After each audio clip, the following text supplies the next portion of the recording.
Right, चलिए।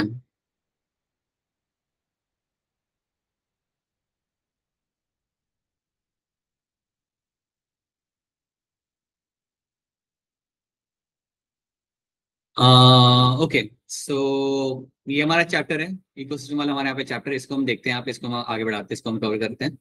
And simple chapter है। अगर आपने ऑर्गेनिजल पॉपुलेशन अगर आपने समझ लिया था, इकोसिस्टम समझने में आपको ज्यादा दिक्कत नहीं आएगी। So it is a very simple and good chapter which will get to see over here. ठीक है, सो या सो चलिए, वैसे ऑक्सीजन पॉपुलेशन वाला चैप्टर आपको समझ आ गया था सबको? Yes sir. Yes sir. चलो बढ़िया है, आसान चैप्टर है। एक बार एनसीईआरटी से पढ़ोगे तो एग्जाम्पल तो बड़े ही आसान से, उसके अंदर कुछ ज्यादा है नहीं। क्वेश्चन भी आपने बहुत सारे सॉल्व कर लिए थे। वो कमेंसलिज्म अमेंसलिज्म वाले क्वेश्चन आते हैं, आई होप आपने सॉल्व जो किए थे हमारे क्लास के दौरान, आई होप आपको क्लियर होंगे। That is something you find in the chapter. अब वैसा ही आपका इकोसिस्टम भी कोई बहुत कॉम्प्लेक्स चैप्टर है नहीं, सिंपल सा ही है। तो चलिए आगे बढ़ाते हैं एंड लेट्स सी हम यहाँ पे क्या सीखेंगे। यहाँ पे हम सीखेंगे इकोलॉजी और उसके आसपास का जो सिस्टम होता है उसके बारे में। Right, so you will have environment और उसका जो सिस्टम है यहाँ पे। आप जानते हो कि अगर एक फॉरेस्ट है तो फॉरेस्ट के आसपास will be having like sunlight होगी वहां पे, विंड होगा वहां पे, टेम्परेचर होता है वहां पे। ये सारी चीजें कंट्रोल करती है फॉरेस्ट के कंडीशन को, राइट, उसके एनवायरमेंट को कवर करती है। सो वही चीज हम यहाँ पे सीखेंगे। जब हम इकोसिस्टम की बात करें तो आपका एनवायरमेंट यहाँ पे इन्वॉल्व होता है, और उस एनवायरमेंट के इन्फ्लुएंस की वजह से आपका फॉरेस्ट होता है, उसमें एनिमल्स होते हैं, प्लांट्स होते हैं, उनके ऊपर क्या इन्फ्लुएंस होता है। That is something will try to see, that is called as my ecosystem. So जब भी मैं इकोसिस्टम टर्म यूज करता हूं उसमें सब कुछ आता है। When I use the term like ecosystem, इसमें दो चीजें आपको याद रखनी है। You will find two main thing जो इसके अंदर आती है।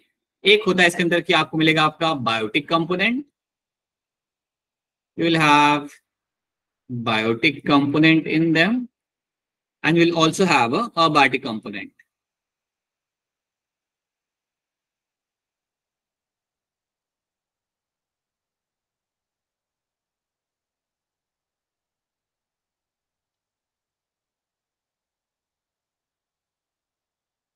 ठीक है, सो बायोटिक कंपोनेंट में क्या होता है, सारे एनिमल्स, प्लांट्स, सारे लिविंग बींग्स आ जाते हैं बायोटिक कंपोनेंट के अंदर। और बायोटिक में आपका आता है all non living things like temperature, sunlight, wind, soil, everything will become abiotic component. तो ये सब चीजों के बारे में हम आज ये क्लास में हम इसे सीखेंगे। सो ये सब चीजें आज आपने सीखनी है। जैसे ये यहाँ पे सर खुजा रहा है, वैसे ही अभी आप जाना नहीं पड़ेगा, आप सीख जाओगे। सो you have this planet, planet पे कई सारे इकोसिस्टम आपको यहाँ पे मिल जाते हैं। यह वह एक्वेटिक, राइट साइड पे आपको पॉन्ड इकोसिस्टम आपको यहाँ पे मिल रहा है। लेफ्ट हैंड साइड पे आपका यहाँ पे खेत है पूरा काफी बड़ा सा। देन राइट साइड में आपका मराइन इकोसिस्टम भी आपके सामने है, और लेफ्ट हैंड साइड पे also have a forest, dense forest आपको यहाँ पे मिल जाए। Right, so you have seen all the ecosystem. हाँ, मराइन नहीं देखा होगा but you have seen majority of the ecosystem, you will find. Right, so हमारा ऑब्जेक्टिव यहाँ पे क्या होगा, विल ट्राई टू अंडरस्टैंड आज की क्लास में इकोसिस्टम क्या होता है, स्ट्रक्चर फंक्शंस का क्या होता है, प्रोडक्टिविटी क्या होती है, एंड डीकम्पोजिशन क्या होती है। ये तीन टॉपिक्स हम करेंगे। चौथा टॉपिक शायद हमारा आज ना हो पाए, लेकिन ये तीन टॉपिक तो आज हम कवर करने की कोशिश करेंगे। याद रखना, इस चैप्टर में से लगभग आपके 2 क्वेश्चन आ जाते हैं हर साल। You can get around 2 questions you can get from this chapter NEET exam में। सो 8 मार्क्स जितने सवाल यहाँ पे आपके बन के आ जाए, 8 मार्क्स जितने आपके सवाल यहाँ पे आपके बन के आ जाते हैं इस चैप्टर में से। ठीक है, तो ये चीज का आपको यहाँ पे ध्यान रखना है। Ecosystem structure and function, so you can सी यहाँ पे आप कैटरपिलर देख पा रहे हो, बटरफ्लाई देख पा रहे हो। सो इसको हम लाइक बस आपको एक पिक्चर दिखा रहा हूँ कि इकोसिस्टम में क्या क्या आता है। You will have biotic factor and abiotic factor, both of them. Animal, plants तो आपके आ ही रहे हैं, बट उसके साथ साथ टेम्परेचर क्या है वहां का, सनलाइट कैसी है वहां की, ये सब मैटर करता है। मैं आपको एग्जाम्पल देता हूँ। अगर आप देखोगे, अगर आप बात करते हैं पहाड़ी इलाकों के बारे में, तो पहाड़ी इलाकों में यू गेट फॉरेस्ट आपका वहां पे, सनलाइट है आपके यहाँ पे, टेम्परेचर थोड़ा वहां पे लो है। अब क्योंकि आपका टेम्परेचर वहां पे लो होता है, इसलिए आपको एक सर्टेन टाइप के प्लांट्स आपको वहां पे मिलते हैं, तो एक अलग इकोसिस्टम वहां पे बन जाएगा। So that is something you have to understand कि आपके जो अबायोटिक फैक्टर्स होते हैं ना, टेम्परेचर हो गया, सनलाइट हो गया, सॉइल हो गया, ये सब डिटरमाइन करता है कि आपका फॉरेस्ट कैसा होगा या आपका इकोसिस्टम कैसा होगा। सो अगर आप पहाड़ी इलाकों में आप जाते हो, आप लोग काफी लोग रह भी रहे हो, यू कैन सी ना, आपको वहां पे पाइन ट्री मिलते हैं जो हम लोग क्रिसमस पे यूज करते हैं, राइट, वो पाइन ट्री आपको इजीली वहां पे दिख जाता है। सो दैट पाइन ट्री आपको वहां पे क्यों दिखता है? Because it has a certain kind of condition, और उस कंडीशन में पाइन ट्री मेरा ग्रो कर सकता है, वहां पे ग्रो कर सकता है. So that is what you have to understand कि इकोसिस्टम आपका बहुत इन्फ्लुएंस होता है from the abiotic and biotic factor, बहुत इन्फ्लुएंस करते हैं उसे. Okay, so the term ecosystem was first proposed by A G Tansley. ये नाम याद रखना, एजी टेंसली लिख लो कहीं पे. एजी टेंसली हमारे पहले साइंटिस्ट थे जिन्होंने ये टर्म इकोसिस्टम पहले आपका कॉइन किया था, right? In the year of 1935 में किया था, बट आपको ये नाम पहले याद रखना है. अच्छा, एक बात बताओ, हैंड रेस करके बताना, इस पिक्चर में आपको कौन से एनिमल्स आपको यहाँ पे दिख रहे हैं? क्या आप मुझे नाम बता सकते हो? कौन से एनिमल इस पिक्चर में आपको यहाँ पे दिख रहे हैं? आपको हैंड रेस करके बताना पड़ेगा. एनिमल्स की बात आती है तो सबसे पहले अपूर्वा का ही हैंड रेस होता है यहाँ पे. ऑलराइट, लेकिन हम यहाँ पे रानी को पूछेंगे. रानी बताइए, कौन से एनिमल है? सर इसमें गिलहरी, खरगोश ठीक है, और हाँ, गिलहरी, हिरन खरगोश, ठीक है, और 3 हो गए. लोमड़ी और बस इतना ही? और भी है सर वो. Sir pig. हाँ, पिग भी है, ठीक है, पिग भी पीछे घूम रहे वहां पे, ठीक है. आउल, और कुछ? आउल, किसी ने आउल बोला, हाँ. वुडपेकर. आउल, एक बता दो. अरे क्या बात है, वो तो है, उसको बर्ड आइडेंटिफाई करना आता है, वुड पैकर, राइट, बहुत बढ़िया. सो you can see all this animal in front of you, इतने सारे एनिमल्स एक ही बारे में, right? Okay, so forest ecosystem आपका यहाँ पे है. You have a pond ecosystem आपका सामने यहाँ पे है. ग्रासलैंड इकोसिस्टम है आपके सामने, and you also have a marine ecosystem जहाँ पे आपकी मराइन फिशेस आपको यहाँ पे मिल जाती है. Different kind of ecosystem you find in the through out the world, और हर किसके ऊपर अलग अलग टाइप के आपको स्पीशीज मिलेंगे और अलग अलग टाइप की कंडीशंस वहां पे होंगी. So that is why you have different kind of species over there, right? So you have a marine, these are the species will get. अब हम देखते हैं, जब हम इकोसिस्टम की बात कर रहे हैं तो आपके सामने दो टर्म आते हैं, एक होता है नेचुरल, एक होता है आपका आर्टिफिशियल. सो आर्टिफिशियल में अगर मैं आपको एग्जांपल दूं, नेचुरल तो आप समझ सकते हो, tropical rain forest, ocean, pond ecosystem, ये सारे आपके नेचुरल हो जाएंगे. आर्टिफिशियल में आपका क्या आएगा? आर्टिफिशियल में आपका यहाँ पे आ सकता है आपका क्रॉप फील्ड, जहां पे अपने खेत, जहां पे आपके खेत होते हैं, जहां पे अपने क्रॉप्स को ग्रो कर रहे होते हो, that becomes example of my artificial ecosystem. Then aquarium, aquarium भी आपका एक आर्टिफिशियल इकोसिस्टम आपका बन जाता है. सो याद रखना, इकोसिस्टम को हम यहाँ पे दो पार्ट में डिवाइड कर सकते हैं, यहाँ पे नेचुरल एंड यहाँ पे आर्टिफिशियल. नेचुरल के अंदर you will be having all your pond, forest, grassland, they will all come under the natural one, and artificial will be having something like your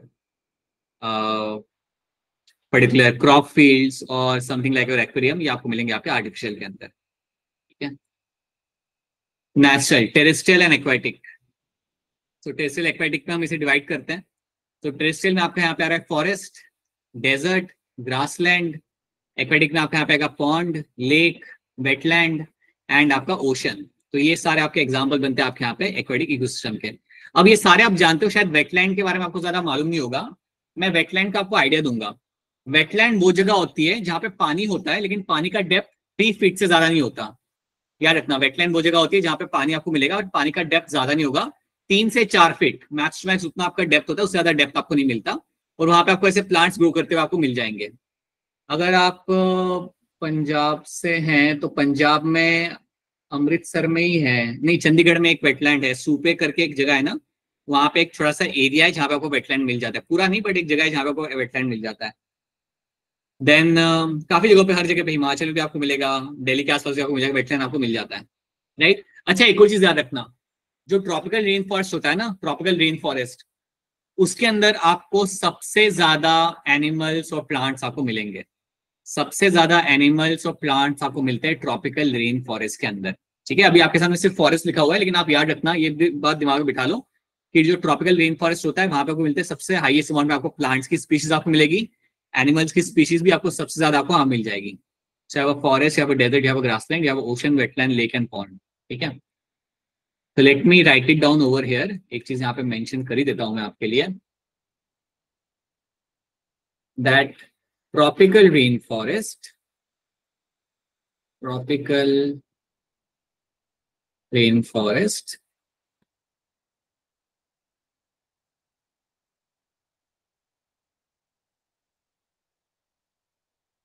has the highest diversity of plants and animals. तो अगर आपको सबसे ज्यादा species आपको देखनी होगी plants के, animals के, अगर आप देखना चाहते हो तो ट्रॉपिकल रेन फॉरेस्ट सबसे बढ़िया जगह होती है। अगर मैं आपसे पूछूं कि इंडिया में ट्रॉपिकल रेन फॉरेस्ट कहाँ पे आता है, तो कोई मुझे बता सकता है? सुंदरबन सर। सुंदरबंस में आपको मिल सकता है, ठीक है, राइट। सुंदरबंस में आपको वहाँ पे लाइक इशूरीज मिलेगी वहाँ पे, but you can also say some part of Sundarban will have a tropical rain forest, ठीक है। और उसके अलावा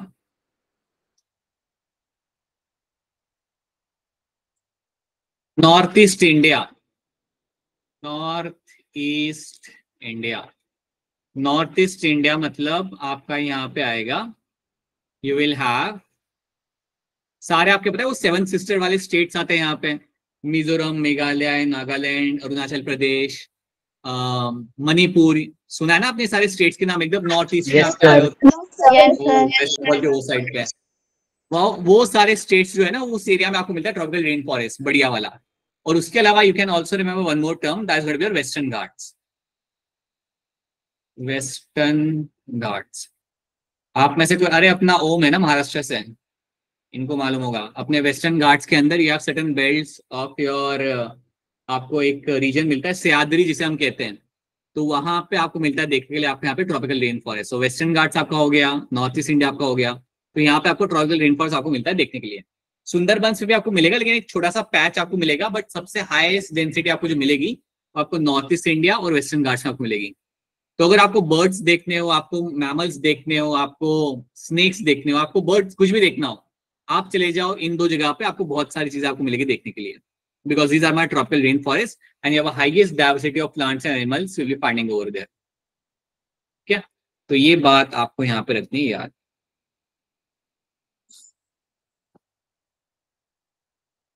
Then you have an artificial ecosystem over here. You have a cropland, aquarium, garden. अगर garden भी आपका artificial ecosystem ही होता है आपका वहाँ पे, so ये सब man made है, इसे हम manage करते हैं, ठीक है। So that is my artificial ecosystem. चलो, अबायोटिक फैक्टर क्या होते हैं मेरे यहाँ पे? सॉइल, वाटर, सनलाइट, टेम्परेचर, ये सारे मेरे यहाँ पे अबायोटिक फैक्टर, ये सारे इन्फ्लुएंस करते हैं। They all influence the habitat, जहाँ पे हैबिटेट होता है वो उन जगहों को ये सब चीजें इन्फ्लुएंस करते हैं। मैं आपको एग्जांपल देता हूँ, आप डेजर्ट देखो, डेजर्ट के अंदर सॉइल इतनी अच्छी नहीं होती, मतलब सॉइल के अंदर आप ज्यादा प्लांट्स ग्रो नहीं कर सकते, सॉइल इज सैंडी सॉइल। अब क्योंकि डेजर्ट के अंदर आपकी सैंडी सॉइल होती है, तो आप देख पाते हो डेजर्ट में आपको ज्यादा प्लांट्स आपको नहीं मिलते, पानी वहां पे ज्यादा नहीं होता, you don't have more amount of water over there, या वहां पे रेनफॉल ज्यादा नहीं होता, तो रेनफॉल ज्यादा नहीं होता इसलिए भी आपको वहां पे प्लांट्स नहीं मिलते हैं। सनलाइट, हाई टेम्परेचर आपको मिलता है डेजर्ट के अंदर, you have a high temperature, you have a high sunlight, high intensity of light, तो उससे क्या होता है जनरली आपको वहां पे एनिमल्स आपको कम मिलते हैं। आप कभी नोटिस करना, कभी अगर आप डेजर्ट में जाओगे ना तो आपको बरोइंग एनिमल्स मिलेंगे, जैसे छिपकलियां आपको मिल जाएंगी कुछ टाइप की जो बोरों में रहती है, या आपको कुछ टॉर्टोइस मिल जाएंगे जो बोरों में रहते हैं, तो ऐसे एनिमल्स आपको मिलते हैं जनरली, और कोई एनिमल्स आपको नहीं मिलते हैं। कैमल आपको मिल जाएगा जो कम पानी में सर्वाइव कर सकता है। सो प्लीज अंडरस्टैंड कि अबायोटिक फैक्टर इन्फ्लुएंस करते हैं उस पर्टिकुलर इकोसिस्टम को, उसकी वजह से डिटरमाइन करा जाता है कि कितना आपको वहां पे लाइक प्लांट्स होंगे, एनिमल्स होंगे या नहीं होंगे। So that's what we will find over there, right. Biotic factor क्या होते हैं? Plants, animals, sheep, Dolly the sheep, तो ये सब आपको मिलेंगे आपके बायोटिक फैक्टर के अंदर। अब आपको ये चीज आपको यहाँ पे याद रखनी है कि अगर मैं आपको एग्जांपल दूं नॉर्थ ईस्ट इंडिया का, सो नॉर्थ ईस्ट इंडिया में आपको इतनी ज्यादा डाइवर्सिटी क्यों मिलती है? तो उसका एक रीजन ये भी है that you have a good high nutrient soil, soil आपकी बहुत एनरिच्ड सॉइल होती है, रेनफॉल काफी ज्यादा होता है। आपको ये बात मालूम है ना मेघालय में कितना रेनफॉल होता है? वन ऑफ द सिटीज जहाँ पे हाईएस्ट अमाउंट ऑफ रेनफॉल होता है वो वहां पे आपको मिलती है, ठीक है। सिमिलरली आपका रेनफॉल वहां पे काफी अच्छा होता है, सनलाइट काफी अच्छी होती है वहां पे, सनलाइट अच्छी होना मतलब अच्छा photosynthesis, and you have a moderate temperature. Moderate temperature का मतलब यहाँ पे होता है कि आपका टेम्परेचर बहुत ज्यादा हाई भी नहीं है, बहुत ज्यादा लो भी नहीं है, एक मीडियोकर टेम्परेचर आपका वहां पे है, and you are able to survive over there. So that is something you will get to see. So इन सब के बीच में आपके यहाँ पे इंटरेक्शन होता है, और उस इंटरेक्शन की वजह से आपको पूरा इकोसिस्टम आपको यहाँ पे बनता है। Now let's talk about my stratification क्या होता है। देखो, अगर आप किसी फॉरेस्ट में जाते हो तो ऐसा तो नहीं है कि फॉरेस्ट के अंदर आपको सिर्फ ट्रीज आपको दिख रहे हैं, आपको बड़े ट्रीज दिखेंगे, आपको स्मॉल प्लांट्स दिखेंगे, आपको ग्रासेस दिखेंगे, आपको हर्ब्स दिखेंगे, right. So when you look at the trees over there, when you go into a forest you will have herbs, shrubs, trees, grasses, ये सब आपको मिलेगा। तो अलग अलग लेवल आपको यहाँ पे मिल रहे हैं। आपको बड़े बड़े ट्रीज भी आपको मिल रहे हैं, आपको श्रब्स भी मिल रहे हैं, और छोटे आपको हर्ब्स भी मिल रहे हैं वहां पे, and you also the grasses. तो इस लेवल ऑफ अरेंजमेंट को हम बोलते हैं यहाँ पे as a stratification. This kind of arrangement you find in the forest, और इसको ही हम बोलते हैं यहाँ पे एज अ स्ट्रैटिफिकेशन। इसको हम करते हैं वर्टिकल अरेंजमेंट, इसको हम बोलते हैं यहाँ पे एज अ वर्टिकल अरेंजमेंट। तो स्ट्रैटिफिकेशन का सबसे बड़ा एग्जांपल आपके सामने यहाँ पे रखा हुआ है, जो आपके सामने क्वेश्चन के तरीके से भी आ सकता है। It is the vertical arrangement of the plant species. It is the vertical arrangement of species. Just wait a minute. हाँ,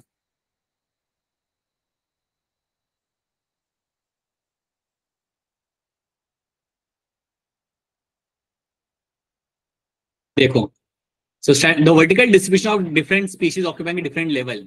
So vertical distribution of different species occupying different level is called as my stratification. यहाँ पे plants का example देकर रखा हुआ है, but ऐसा आपका कई सारे स्पीशीज का हम एग्जांपल यहाँ पे बना सकते हैं। But you can right now take up the example of my plant, जो बहुत बड़ा एग्जांपल आपका पे बन जाएगा।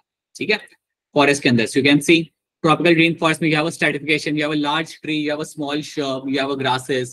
So that is the example of my stratification. So याद रखना है आपको यहाँ पे, it is a vertical distribution of different species occupying different level. क्योंकि अगर आप देखोगे तो ट्री जो होता है आपका, अगर हम यहाँ पे देखते हैं, ट्री जो मेरा यहाँ पे, इसको सनलाइट यहाँ पे मिल रही होगी, राइट। उसी तरीके से अगर आप ये छोटा अगर आप प्लांट यहाँ पे देखोगे तो यहाँ पे सनलाइट आ रही होगी, लेकिन कम आ रही होगी। अब कोई मुझे बताएगा कि ये छोटे वाले प्लांट को कम सनलाइट क्यों मिल रहा होगा? सर बड़े वाले पेड़ जैसे एरिया कवर कर रखा होगा ना सर। राइट, बड़े वाले ने इतना ज्यादा एरिया वहां पे कवर किया हुआ है कि आपकी ज्यादा सनलाइट आपके नीचे पहुंचेगी भी नहीं। आपने पता है कभी नोटिस किया होगा, जब आप जाते हो ना फॉरेस्ट के अंदर, सो you have a dense canopy, you will have a dense canopy, और उस डेंस कैनोपी की वजह से व्हाट विल हैपन कि आपकी बहुत कम सनलाइट आपकी पहुंच रही होती है सरफेस तक, नीचे तक। So that is what we find happening over there, और यहाँ पे भी वैसा हो रहा होता है। तो इसकी वजह से क्या होता है कि आपकी फोटोसिंथेसिस करने की जो काबिलियत होती है वो भी आपके यहाँ पे अफेक्ट होती है। मतलब जो छोटा प्लांट मेरे यहाँ पे होगा, इसके अंदर फोटोसिंथेसिस थोड़ा कम हो रहा होगा, इसमें ज्यादा हो रहा होगा। सो अलग अलग लेवल पे यहाँ पे मेरे प्लांट अरेंज है, and that is the example of my stratification. You will have small grasses over here also. अब ग्रास के साथ अच्छी बात ये होती है कि ग्रास को ज्यादा सनलाइट की जरूरत नहीं पड़ती, वो छोटे से होते हैं ना, थोड़ा सा सनलाइट लेके अपना खाना बना लेते हैं। But you all find different level आपको यहाँ पे मिल रहे प्लांट्स के, and that is called as my stratification. ठीक है, ground layer, shrubs, understory layer, canopy layer. Canopy layer मतलब जो एकदम टॉप पे आती है, जो पूरा कवर करती है फॉरेस्ट के ऊपर से। जब आप फॉरेस्ट के ऊपर से देखते हो तो आपको कुछ नहीं दिख रहा होता, बिकॉज पूरी कैनोपी होती है प्लांट्स की। That is my canopy layer. तो ये आपको यहाँ पे याद रखना है। ठीक है, चलो। इमर्जेंट लेयर जो उसके भी आगे आता है, उससे भी ऊपर निकल रहा होता है ना, जो कैनोपी के बाहर निकल रहा होता है, उसको हम कहते हैं emergent layer. So that is also coming out above the canopy के बाहर वो आ रहा होता है वहां पर। चलिए भाई, आप यहाँ पे हम कॉन्सेप्ट टेस्ट करते हैं। हैंड रेस करना पड़ेगा आपको इसके लिए। Vertical distribution of different species occupying different level is called as what? 4 option आपके यहाँ पे आ चुके हैं। इसका आंसर मुझे बताएंगे, कौन बताएंगे इसका आंसर? बताइए जसनूर, क्या होगा इसका आंसर यहाँ पे? Sir option A. Option A बनेगा आपके यहाँ पे, बिल्कुल सही आंसर है आपके यहाँ पे। Stratification becomes the correct answer over here, बिल्कुल सही। ठीक है, 2 मिनट के अंदर ही आपने कर दिया। चलो now let's start with the structure of ecosystem. क्या होता है हमारे यहाँ पे स्ट्रक्चर ऑफ इकोसिस्टम, उसको हम यहाँ पे देखते हैं। सो जैसे कि मैंने आपको बोला कि आपको अबायोटिक फैक्टर्स भी आपके यहाँ पे होंगे और बायोटिक फैक्टर्स भी आपके यहाँ पे होंगे। अबायोटिक फैक्टर्स का आपको मिलेगा आपका यहाँ पे rain, light, wind, temperature, soil, mineral etcetera. So these are the abiotic factors. Biotic factor में you will have a producers, consumers, decomposers आपको यहाँ पे मिल जाएंगे। प्रोड्यूसर्स तो आप जानते हो, जब भी प्रोड्यूसर टर्म आपके सामने आए दैट मीन्स योर प्लांट्स, वो लोग जो अपना खाना खुद बना सकते हैं, वो होते हैं आपके प्रोड्यूसर्स। कंज्यूमर्स वो होते हैं जो खाना जो प्रोड्यूसर्स को खाते हैं। हम भी कंज्यूमर्स ही हैं, वी आर हेटेरोट्रॉप्स, गाय भी हेटेरोट्रॉप ही है। So they are the one which are going to be consuming directly from the plants, so they are called as my consumers. ठीक है, and then we have decomposers. Decomposers में याद रखना है, हमेशा याद रखना है, इसमें आपको 3 नाम याद रखना है। You have to know the fungi, bacteria and flagellates. Mainly आपको फंगा और बैक्टीरिया याद रखना है, and then you also have flagellates जो आपको ओशन में मिलते हैं, जो डीकम्पोज करने में मदद करते हैं। So decomposers, producers and consumers, ये बनते हैं मेरे biotic factor, and they are very important for the ecosystem. ठीक है, चलो। सो सन का इस्तेमाल करता है मेरे यहाँ पे प्रोड्यूसर, और करता है अपना यहाँ पे फोटोसिंथेसिस, राइट। और उसी प्रोड्यूसर को मेरा कंज्यूमर खाता है। और नीचे आपका आ गया fungi, fungi will work as a decomposer. ठीक है, सो आपका एनर्जी फ्लो भी बेटा याद रखना हमेशा होता है यूनिडायरेक्शनल। तो ये बात मैं यहाँ पे मेंशन करना चाहूंगा कि एनर्जी का जो फ्लो होता है ना इकोसिस्टम में वो आता है unidirectional. So will have a energy flow is always going to be unidirectional.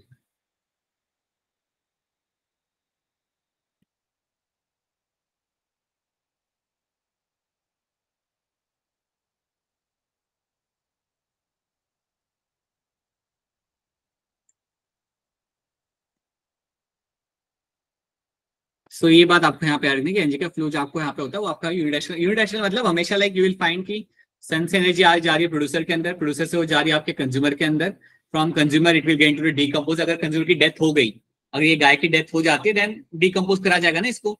So energy का फ्लो आपका हमेशा होता है एक सिंगल डायरेक्शन के अंदर आपका यहाँ पे होता है, जो आप आगे और अच्छे से समझोगे जब मैं आपको पिरामिड सिखा रहा हूँ। ठीक है राइट। और जब ये डिकम्पोज कर लेते हो आप, डिकम्पोजर जब इसको डाइजेस्ट कर लेंगे पूरा सॉइल के अंदर, तो जो न्यूट्रिएंट्स होते हैं वो वापस आपके आते हैं प्रोड्यूसर के अंदर।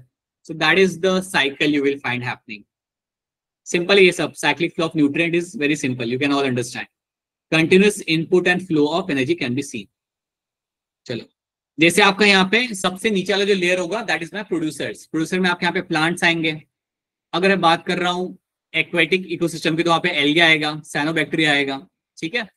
Then you will have the primary consumer. उसके बाद प्राइमरी कंज्यूमर में वो आते हैं जो प्लांट्स को खाते हैं। रैबिट हो गया, इंसेक्ट हो गया, माइस हो गया, डियर हो गया, काउ हो गई, दैट्स माय प्राइमरी कंज्यूमर। ये हो गया मेरा ट्रॉपिक लेवल नंबर 2।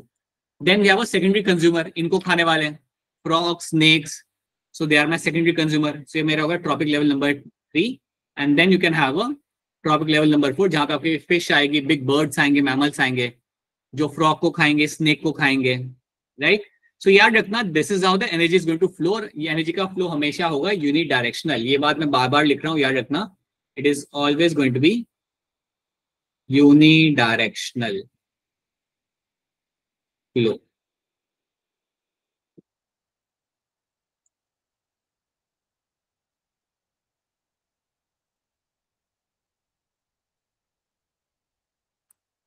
ठीक है। सो ये आपको यहाँ पे याद रखना, this something you have to know in this. ये आपको फ्लो आपका यहाँ पे आपको देखते आपको हमेशा यहाँ पे आपको मिल जाएगा। Right. So trophic level in an ecosystem, so this are the trophic level you will be finding over here. चलिए अब देखते हैं यहाँ पे आपको मैंने 2 चीजें बता दी कि आपके ट्रॉपिक लेवल आपके यहाँ पे क्या होते हैं। ठीक है। प्रोड्यूसर्स क्या होते हैं, प्राइमरी कंज्यूमर क्या होते हैं, ये सब हमने यहाँ पे देख लिया है। अच्छा एक बात बताओ, हम लोग किस में आएंगे, प्राइमरी कंज्यूमर में या सेकेंडरी कंज्यूमर में? या दोनों में आ सकते हैं हम लोग? टर्शियरी। अरे हम दोनों में आ सकते हैं, like we can come in number of things. हम प्राइमरी कंज्यूमर तो बन सकते हैं ना। अगर मैं जाके अगर मैं सीधे सीधे जाके अगर मैं प्लांट निकाल के खा रहा हूँ चाहे मैं प्राइमरी कंज्यूमर। अगर मैं डियर को पकड़ के खा रहा हूँ या हैन को पकड़ के खा रहा हूँ तो that's when I will become a secondary consumer. Right. Frog को अगर मैं यहाँ पे पकड़ के खा रहा हूँ then I also become a tertiary consumer. तो याद रखना human can actually come in different trophic level. Human trophic level 1, 2 में भी आ सकता है, 3 में भी डाल सकते हो उसे, और 4 में भी डाल सकते हो। ये बात समझो आप लोग। हाँ लेकिन ह्यूमन को मैं ट्रॉपिक लेवल 1 में नहीं डाल सकता। आप में से कोई करता तो नहीं है ना फोटोसिंथेसिस? ऐसा तो नहीं ना आप में से कोई लंच टाइम पे जाके बाहर खड़ा हो रहा है सनलाइट के अंदर सब लोग वहां पे टिफिन खोल रहे हैं and you are doing something else. So please याद रखना humans can never come under the producers वाली कैटेगरी के अंदर, बट रिमेनिंग 3 कैटेगरी के अंदर आपके ह्यूमंस आपके यहाँ पे आ सकते हैं, primary consumers, secondary consumers and tertiary consumers. ठीक है। सो ये चीज आपको यहाँ पे याद रखनी है।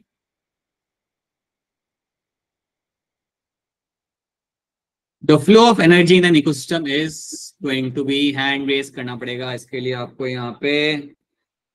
चलिए कौन बताएगा इसका आंसर? बताइए काजल, क्या लग रहा है आपको इसका answer? Option A sir. Option A. अक्षर आप बताइए। First option. अच्छा क्लास में लेट आए थे क्या आप?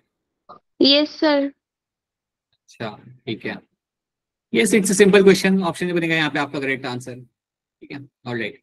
फंक्शंस ऑफ इकोसिस्टम, चलिए अब देखते हैं इकोसिस्टम का फंक्शन यहाँ पे क्या होता है। फंक्शन ऑफ इकोसिस्टम अगर हम बात करें तो इकोसिस्टम के अंदर आपको मिलेगी प्रोडक्टिविटी होते हुए आपको मिलेगी, डीकम्पोजिशन होते हुए आपको मिलेगा वहां पे, एनर्जी फ्लो जो मैंने बताया था वहां पे वो भी हम देखेंगे यहाँ पे, एंड देन न्यूट्रिएंट साइक्लिंग। तो कुछ चीजें हमें यहाँ पे समझनी है, सीखनी है। Productivity, decomposition, energy flow and nutrient cycling are the things we have to understand. These are the functions of my ecosystem. These are going to be the functions of your ecosystem, right? Then you have over here aquatic ecosystem. यहाँ पे aquatic में आपको यहाँ पे क्या मिलेगा देखने के लिए? Will have, you can see all the animals and you can see everything over here, right? हम जानते हैं, ऑलरेडी हम ये बात कर चुके हैं अबायोटिक कंपोनेंट क्या क्या होते हैं. You have a water, sunlight, temperature, all my abiotic factor, soil, right? So ये सब आपका मैटर करता है. इसकी वजह से आपका इन्फ्लुएंस करता है कि आपका इकोसिस्टम कैसा होगा. अब आप मेरी एक बात समझो, अगर मैं आपको पीछे लेके जाऊं, you have a aquatic ecosystem, तो यहाँ पे भी तो प्लांट्स ग्रो कर रहे हैं, पानी के अंदर भी तो आपके प्लांट्स आप देख पा रहे हो, लोटस आप यहाँ पे ग्रो कर रहा है, you can find plants growing over there. तो उन प्लांट्स को ग्रो करने के लिए भी you need to have nutrients. तो पॉन्ड के अंदर जो सॉइल होता है ना, उसमें भी आपको न्यूट्रिएंट्स चाहिए, और जब पॉन्ड के अंदर के सॉइल के अंदर न्यूट्रिएंट्स होंगे तभी आपके प्लांट्स वहां पे ग्रो कर पाएंगे. So that also has influence. तो ये मत सोचना कि सॉइल सिर्फ लैंड के प्लांट्स के लिए चाहिए होती है, नहीं. जो आपकी सॉइल होती है ना पानी के अंदर वाली, वो भी अच्छी होनी चाहिए, न्यूट्रिएंट रिच होनी चाहिए, तभी आपके प्लांट्स वहां पे ग्रो कर पाएंगे. ठीक है. और ये भी बात याद रखना कि कई सारे प्लांट्स तो सरफेस पे ग्रो करते हैं, वो रूटेड भी नहीं होते हैं, right? You can find happening over there. मैं आपको एक चीज समझाता हूँ, एक चीज बताता हूँ. जब भी आपके सामने एक्वेटिक इकोसिस्टम आए, जस्ट वेट अ मिनट, हाँ, जब भी आपके सामने आए एक्वेटिक इकोसिस्टम, तो दो वर्ड्स तो आपके सामने हमेशा लाइक सिंपल रहते हैं यहाँ पे. एक तो आपका यहाँ पे हो गया, लेट्स अज्यूम पॉन्ड इकोसिस्टम.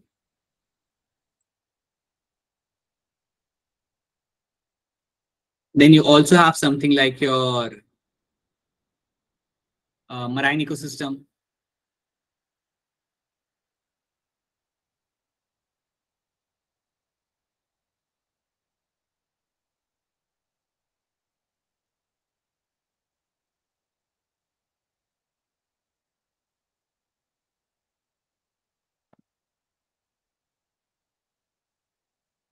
तो पॉन्ड इकोसिस्टम जो आपका यहाँ पे होता है ना, the pond ecosystem you have over here. अब अगर आपसे कोई पूछे कि इसमें प्रोड्यूसर क्या होंगे, सो समवन आस्क यू कि यार इसमें बता दो कि इसमें आपके प्रोड्यूसर्स क्या होते हैं, तो आपका आंसर यहाँ पे क्या होगा? आपका आंसर बड़ा सिंपल होगा. You can have your aquatic plants. आपके एक्वेटिक प्लांट्स आपके यहाँ पे हो जाएंगे आपके producers. You will also have something like your phytoplanktons. Phytoplanktons आपको याद रखना है. Will also have your algae as well, right? So you have your aquatic plants, phytoplanktons, algae, everything will come under the pond ecosystem के अंदर आपके यहाँ पे आ जाएगा, right? Marine ecosystem में आपके यहाँ पे क्या आता है? Let's have a look at that. तो marine के अंदर भी आपको याद रखना है. अब देखो एक चीज मैंने यहाँ पे मेंशन किया, phytoplanktons, ये आपको याद रखना है.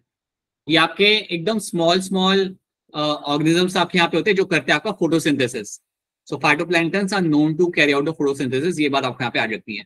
Similarly आपको phytoplanktons even मिलते हैं marine ecosystem के अंदर, याद रखना. So marine ecosystem में अगर आपसे कोई पूछे ना producers, तो अगर आपसे कोई पूछता है what are the producers over there, then आप पहले नाम लिखोगे आपके phytoplanktons का ही.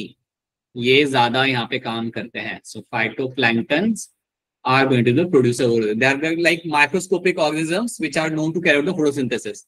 Then you can have a marine algae. याद है ना वो रेड एल्गी, ब्राउन एल्गी हम पढ़ते थे स्कूल में, राइट? से अब मराइन एल्गे वहां पे आपकी आ जाती है. Then you also have some shallow area में आपको प्लांट्स भी मिल जाते हैं. So you can also find plant as well, but वो शैलो एरिया में आपको मिलता है. जब ओशन का डेप्थ आएगा तो वहां पे थोड़ी आपको प्लांट मिलेगा. तो वहां पे कौन करेगा प्रोड्यूसर? वहां पे मेन कौन होगा? फाइटोप्लैंक्टन्स. अब कुछ फाइटोप्लैंक्टन्स के नाम आपने बचपन में पढ़े होंगे, बचपन में अगले पिछले साल यहाँ पे पढ़े होंगे. जैसे कि आपको याद होगा हमने कुछ पढ़ा था समथिंग लाइक योर डेस्मिड्स. कुछ याद आ रहा है? नहीं याद आ रहा? कोई बात नहीं, नहीं याद आता आप लोगों को, ऐसे नहीं याद आता. इसको थोड़ा और आसान से हम यहाँ पे लिखते हैं. Something like your chrysophytes. Yes sir. Yes sir. Chrysophytes आपने पढ़ा होगा. उसमें हमने कुछ पढ़ा था, एक नाम हमने पढ़ा था diatoms. Yes sir. Yes sir. फिर उसके बाद हमने एक पढ़ा था टर्म वहाँ पे डेस्मिड्स करके, जिनको हम कहते हैं golden algae. Yes sir. Right? तो ये आपने पढ़ा होगा 11th ग्रेड में. आपने कभी कभी, अरे वो अपना चैप्टर था ना बायोलॉजिकल क्लासिफिकेशन, उसमें ये सारे टर्म्स आपके यहाँ पे आते थे. Datums, decimates are the kind of term you should be getting over there. उसके साथ साथ you can also have something like your dinoflagellates. Yes, sir. ये भी आप पूछ देते हैं. So they are all my like phytoplanktons. ये मेरे सारे के सारे. They are all known to carry out photosynthesis. Ocean में, पॉन्ड इकोसिस्टम में, ये आपको देखने आपको यहाँ पे मिल जाते हैं. So they are all my phytoplanktons. और ये सारे एग्जांपल आप यहाँ पे पढ़ चुके पहले भी. ठीक है. तो याद रखना, एक पॉन्ड इकोसिस्टम हो या मराइन हो, phytoplanktons are the major producers over there. Phytoplanktons आपके मेजर प्रोड्यूसर्स आपके यहाँ पे होते हैं. मराइन इकोसिस्टम में तो वही होते हैं, क्योंकि मराइन एल्गी और प्लांट्स तो काफी कम होते हैं, बट फाइटोप्लैंक्टन सरफेस पे रहता है और वो अपना करता है फोटोसिंथेसिस. तो ये बात आपको रखनी है यहाँ पे याद. ठीक है. क्या इतनी बातें आपको यहाँ पे समझ आ रही है? Yes, sir. Alright, so this is something we have seen. Soil in oil content, ये सब आपका हो गया अबेटिक फैक्टर. बायोटिक कंपोनेंट में आपके यहाँ पे आएंगे ऑटोट्रॉप्स, प्रोड्यूसर्स. हेटेरोट्रॉप्स में आपके हर्बीवर्स आ जाएंगे, कार्निवर्स आ जाएंगे. देखो टाइगर कैसे बना के रखा है इन लोगों ने. Right, you will have decomposers. Decomposer में याद रखना फंगाई, बैक्टीरिया याद रखना. और अगर हम एक्वेटिक की बात करें तो वहाँ पे आपको फ्लैजेलेट्स भी आपको मिल जाते हैं, which can behave like a decomposers. Okay. Factors that regulate the rate of function of entire pond. एक pond के अंदर क्या क्या फैक्टर इन्फ्लुएंस करता है? Sunlight, temperature, day length and other climatic condition. ये सारे फैक्टर इन्फ्लुएंस करते हैं कि आपका पॉन्ड का इकोसिस्टम के अंदर आपको कितना वहां पे फोटोसिंथेसिस होगा, कितने टाइप के एनिमल्स आपको वहां पे मिलेंगे. So it all depends on them. आप एक बात याद समझो, अगर मेरा एक पॉन्ड है और वहां पे मेरे पास अच्छे खासे प्लांट्स ग्रो कर रहे हैं, लोटस है, दूसरे भी कई सारे प्लांट्स है, एल्गी है. अगर आपको अच्छे खासे वहां पे प्लांट्स मिल रहे हैं, एल्गी मिल रहा है, लोटस मिल रहा है, और भी अलग अलग टाइप के प्लांट्स अगर आपको मिल रहे हैं ना पॉन्ड के अंदर, तो आपको वहां पे बाकी सब चीजें भी आपको आसानी से मिल जाएगी. यू विल फाइंड फिश भी आपको वहां पे दिख जाएगी, टर्टल भी आपको वहां पे दिख जाएगा, फ्रॉग भी आपको दिख जाएगा. You will also find birds coming over there. Birds आपके वहां पे आ रहे होंगे. ठीक है. तो जब आपके प्रोड्यूसर्स ज्यादा होते हैं, जब आपके अच्छे खासे प्रोड्यूसर्स आपको मिलते हैं ना, तो उसके ऊपर जो कंज्यूमर्स होते हैं वो भी आपको वहां पे ज्यादा मिल जाएंगे. सिंपल सा हिसाब है. अगर प्रोड्यूसर्स ज्यादा है पॉन्ड इकोसिस्टम के अंदर, then you will also have a good amount of consumers. तो कंज्यूमर्स और बाकी सारे एनिमल्स एंड बर्ड्स आपको वहां पे मिल जाएंगे. अब आप उसी तरीके से सोचो कि एक पॉन्ड है और वहां पे कुछ भी नहीं है, मतलब खाली पानी है, कोई प्लांट नहीं है और कोई एल्गे वहां पे ग्रो नहीं कर रहा, क्योंकि वहां पे कुछ टॉक्सिक कंटेंट वहां पे हमने छोड़ दिया था इंडस्ट्री से, तो वहां पे कुछ ग्रो नहीं कर रहा. अगर आपको ऐसा कोई पॉन्ड दिखता है तो नोटिस करना उसके आसपास आपको कोई एनिमल्स भी आपको नहीं मिलेंगे. Neither you will have any birds coming over there. ना ही आपको वहां पे फ्रॉग, टर्टल तो बहुत दूर की बात हो गई, वो भी आपको नहीं मिलेंगे. And you will also not find any kind of fish over there. तो ये भी आप नोटिस करना कि अगर पॉन्ड के अंदर कुछ आपको प्रोड्यूसर्स अगर आपको मिले ना, तो उसके ऊपर डिपेंड होने वाले कंज्यूमर्स भी आपको वहां पे नहीं मिलेंगे. क्या मेरी बात आपको यहाँ पे समझ आ रही है? Is this thing clear to all of you? Yes, sir. Yes, sir. ठीक है. Yes. तो ये बात याद रखना, you need to have a baseline, you need to have a foundation of producers and then only you can have all the consumers living over there. Autotrophic component of pond ecosystem. So मैंने आपको बोला था कि autotroph में यहाँ पे कौन कौन आता है. फाइटोप्लैंक्टन आ गया, एल्गे आ गया, and submerge and marginal plants. कुछ प्लांट्स होते हैं जो आपके सबमर्ज होते हैं, वो भी आपके यहाँ पे मिल जाते हैं. These are my autotrophs of my pond ecosystem. ये याद रखना, भूलना मत. ये फाइटोप्लैंक्टन वाली बात भूलना मत. ठीक है. Consumers of pond ecosystem, zooplanktons होते हैं जो फाइटोप्लैंक्टन्स को खाते हैं. ठीक है. So they are the consumers. Then you have a free swimming bottom dwelling zooplanktons. कई सारे जू प्लैंक्टन होते हैं जो आपके पानी के सरफेस से काफी नीचे में आपको मिलते हैं. And then you will have the fishes. इसके अलावा फिशेस तो आपकी होती है यहाँ पे. तो जू प्लैंक्टन्स आपको मिलेंगे यहाँ पे और फिशेस आपको मिलेंगे यहाँ पे as a consumers of the pond ecosystem. Right. ये आप देख नहीं सकते, ये देखने के लिए आपको चाहिए होता है माइक्रोस्कोप. मतलब पता है आप क्या कर सकते हो? अगर आपके स्कूल में अलाउ करते हैं तो आप क्या करना, किसी पॉन्ड के पास जाना और सुबह सुबह जाना, और जब सनलाइट आ रही हो तब थोड़ा सा पानी एकदम से आप निकाल लेना और उस पानी को आप लेके आना और फिर उस पानी को ड्रॉपर से लिखा के आप डालना टेस्ट ट्यूब के ऊपर. जैसे ही आप टेस्ट ट्यूब पे डाल के आप उसे ऑब्जर्व करोगे ना under the microscope, you will find a good amount of phytoplankton आपको दिख जाएंगे और कई बार आपको जू प्लैंक्टन भी आपको दिख जाते हैं. You can actually see them swimming around, moving around. आपको भागते हुए वहां पे आपको मिल जाएंगे. So you can actually do that. अगर आपके स्कूल में अलाउ करते हैं खुद से यूज करना माइक्रोस्कोप, तो ये कर सकते हो आप. करते अलाउ या नहीं करते स्कूल में खुद से यूज करना माइक्रोस्कोप? करते हैं ना. अभी तो इतनी अच्छी तो जान पहचान हो गई होगी बायो टीचर के साथ, आप कह सकते हो कि मैम जरा देखना है जू plankton, you can actually do that. ठीक है, डीकंपोजर कौन कौन होता है पॉन्ड के अंदर? Fungi, bacteria and your flagellates. These are my flagellates. ठीक है, so यहाँ पे मेंशन है these are my फ्लैजेलेट्स।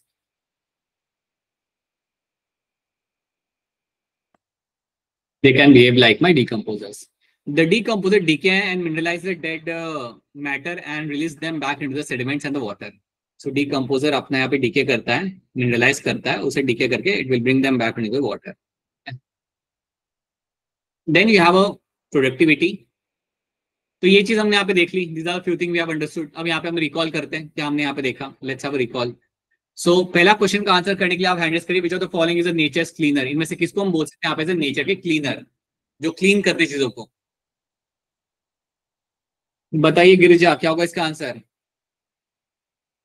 Sir option C, decomposers and scavengers. Pal, okay ठीक है, पल भी आपको क्या लग रहा है? Sir option C. Alright, Sidra आपको क्या लग रहा है?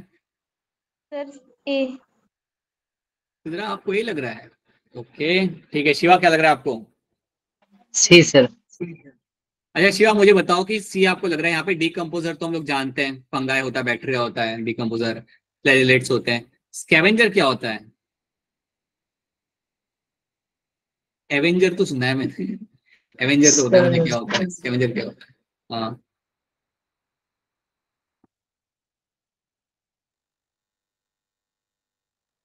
पता नहीं सर। पता? अरे कोई बात नहीं, कोई बात नहीं, बताओ कौन बताएगा ये? अक्षरा बताओ क्या होता है स्कैवेंजर?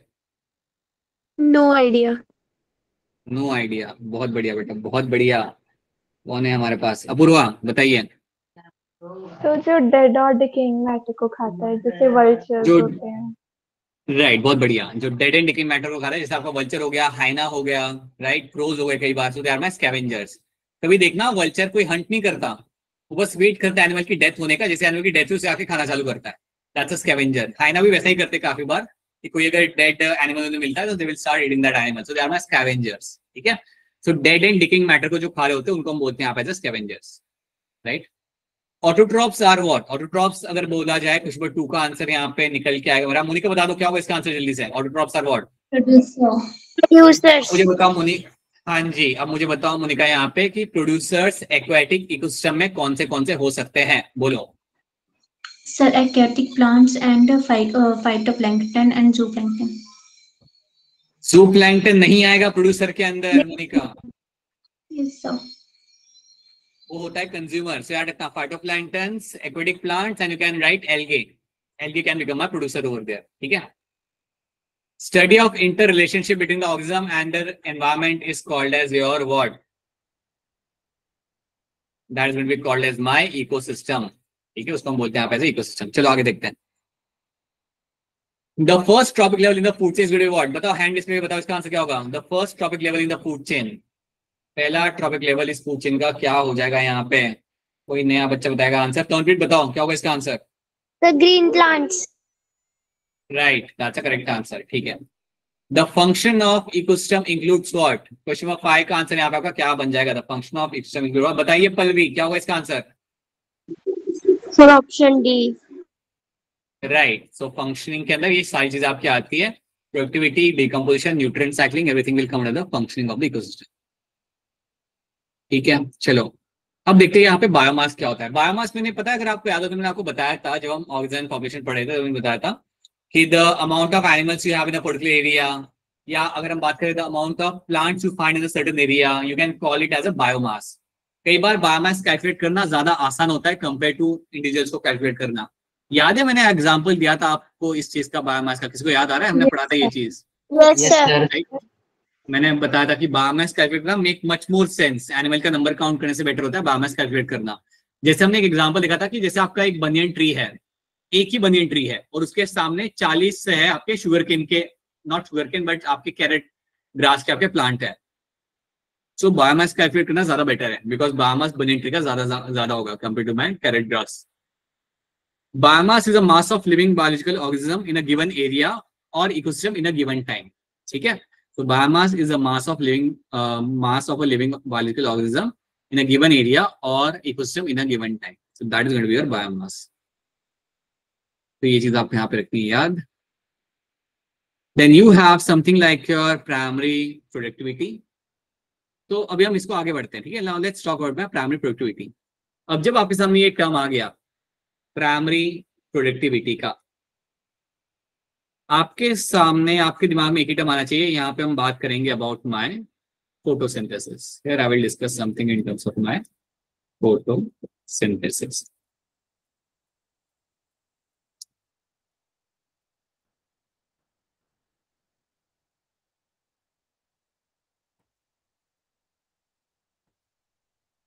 तो जब हम प्राइमरी प्रोडक्टिविटी यहाँ पे हम बात करते हैं तो हम यहाँ पे डिस्कस करते हैं अबाउट द फोटोसिंथेसिस, ठीक है। और फोटोसिंथेसिस की जब यहाँ पे बात करते हैं आपको हर जगह होते हुए मिलेगा। You will find this happening in the aquatic ecosystem, you will find that happening in the terrestrial ecosystem, right. तो जब मेरा ट्री है, when I have a tree, और जब मेरा ट्री अपना फोटोसिंथेसिस करता है, when it does the photosynthesis, और फोटोसिंथेसिस करके ये बनाता है अपने लिए खाना, तो फोटोसिंथेसिस करके it will make a organic matter, it will make its organic matter. This is called as my primary productivity. इसको हम बोलते हैं यहाँ पे as a primary productivity. So this is something called as your primary productivity.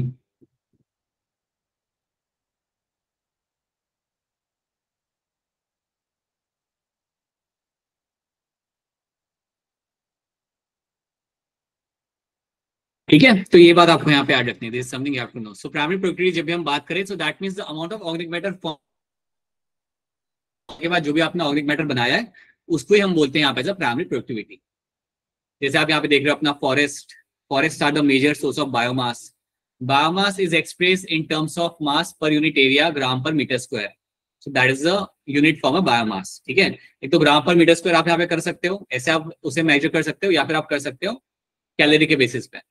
So primary producers organism which produce biomass from inorganic material substance. Basically आपको ये इतना ही याद रखना है कि जब primary producers की हम बात करें that's your plants, and जब भी organic matter बनाते हैं via photosynthesis, that is my primary productivity. Okay, so यहाँ पे sunlight की इस्तेमाल करके हमारा प्लांट अपना खाना बनाएंगे, right? So primary production क्या होता है? The amount of biomass, देखो यहाँ पे क्या लिखा हुआ है, the amount of biomass or organic matter produce पर unit area over a time period by plants during photosynthesis. जो मैंने आपको वहां पे सिंपल लैंग्वेज समझाया वही चीज की यहाँ पे डेफिनेशन लिखी हुई है। जो भी आप बायोमास बनाते हो, जो भी आप ऑर्गेनिक मैटर बनाते हो वाया फोटोसिंथेसिस, उसको हम कहते हैं यहाँ पे as a primary productivity. That is called as primary productivity, right. So यहाँ पे आप देख सकते हो, ये सब मैंने बताना नहीं है, सब बच्चों को बताते हैं कि ऐसे हो रहा है photosynthesis. You all of you know this. Water, carbon dioxide, sunlight मिला के आप ग्लूकोज और ऑक्सीजन अपने यहाँ पे बना लेते हो, ठीक है। Now so did you know the rate of biomass production is expressed in terms of gram per square per year और kilocalorie per meter square. ये दो आपकी यूनिट हम यहाँ पे यूज करते हैं to determine the biomass production. The annual net primary production of the whole biosphere is 170 billion ton. इतना होता है आपका primary productivity of the whole biosphere. So 170 billion ton is the primary productivity of the complete biosphere. That is the amount of organic matter that will be forming over there. ठीक है, इतना बनाया जाता है पूरे प्लैनेट के ऊपर। अब आप एक चीज का यहाँ पे ध्यान रखना कि पूरे प्लैनेट पे इतना आप बनाते हो अपना, लाइक बायोमास आप बनाते हो, ठीक है, वाया फोटोसिंथेसिस 170 बिलियन टन। अब इसमें से सिर्फ 50 बिलियन टन आपका होता है, 50 billion ton comes from ocean, comes from ocean। अब ये काफी इंटरेस्टिंग बात है कि ओशन में से इतना कम हमें क्यों मिलता है प्राइमरी प्रोडक्टिविटी, या ऑर्गेनिक मैटर जो बनता है फोटोसिंथेसिस करके वो इतना कम क्यों मिलता है? बिकॉज अगर आप देखोगे तो ओशन तो कवर करते हैं 70% of the area. So ocean जो आपके यहाँ पे होते हैं, ओशंस जो आपके यहाँ पे होते हैं, they are known to cover the 70% of the area. They are known to cover what? 70% of area is covered by the oceans. ठीक है, अब 70% एरिया अगर आपके यहाँ पे ओशन कवर करे तो सवाल ये आता है कि इतना एरिया अगर ओशन कवर कर रहा है तो उसने ज्यादा करना है ना फोटोसिंथेसिस, तो ज्यादा क्यों नहीं कर पा रहा? तो याद रखना ओशंस आपको ज्यादा फोटोसिंथेसिस करके ऑर्गेनिक मैटर नहीं बना सकते। क्यों नहीं बना सकते? The answer is very simple. पहली बात, ओशन में आपका मेन प्रोड्यूसर क्या होता है? बताओ, मैंने आपको बताया था, who are the main producer in the ocean? Phytoplankton. Right, बिल्कुल सही। सो फाइटोप्लैंक्टन्स आपके मेन प्रोड्यूसर वहां पे होते हैं, जिनका ये बेचा माइक्रोस्कोपिक। तो आप सोचोगे अगर ये माइक्रोस्कोपिक है तो ये कितना ही कर लेगा photosynthesis, that's one reason. Second thing, कुछ लिमिटिंग फैक्टर्स होते हैं, कुछ होते हैं आपके लिमिटिंग फैक्टर्स। लिमिटिंग फैक्टर एक आपके यहाँ पे होता है जैसे आपकी लाइट। अब सिंपल सी बात है बेटा, लाइट आपको कहाँ मिलेगी? सरफेस पे। Light will be only seen up to certain surface, और मैं कह सकता हूँ कि लाइट रहेगी अप टू सर्टेन डेप्थ। ठीक है, आपके एक सर्टेन डेप्थ तक ही आपको वहां पे लाइट मिलेगी, उसके बाद आपको लाइट नहीं मिलती ओशन में। आप ये बात याद रखना कि एक सर्टेन लेवल तक ही आपको लाइट पेनिट्रेट करेगी ओशन के अंदर, उसके बाद आपको लाइट नहीं मिलेगी। तो इसलिए आपका फोटोसिंथेसिस यहाँ पे ज्यादा हो नहीं सकता। That is also you should understand कि अगर लाइट आपकी पहुंची रही है जहां तक, तो वहां पे नीचे ओशन के एक नीचे वाले एरिया में तो बनेगा ही नहीं कि आपका खाना खुद से via any kind of plants और via any kind of phytoplanktons, वो आपको मिलेंगे ही नहीं, क्योंकि लाइट आपकी जा नहीं रही उतने डेप्थ तक। ठीक है, तो ये दो आपके मेन रीजन आपके यहाँ पे होते हैं, उसके वजह से यू विल फाइंड कि ओशन के अंदर प्रोडक्टिविटी आपको आपके कम मिलेगी, या मैं कह सकता हूँ कि प्राइमरी प्रोडक्टिविटी आपको यहाँ पे कम मिलती है। सो ओशन में से आपको जो प्राइमरी प्रोडक्टिविटी आपको मिलती है यहाँ पे, it is going to be less. So primary productivity is going to be less.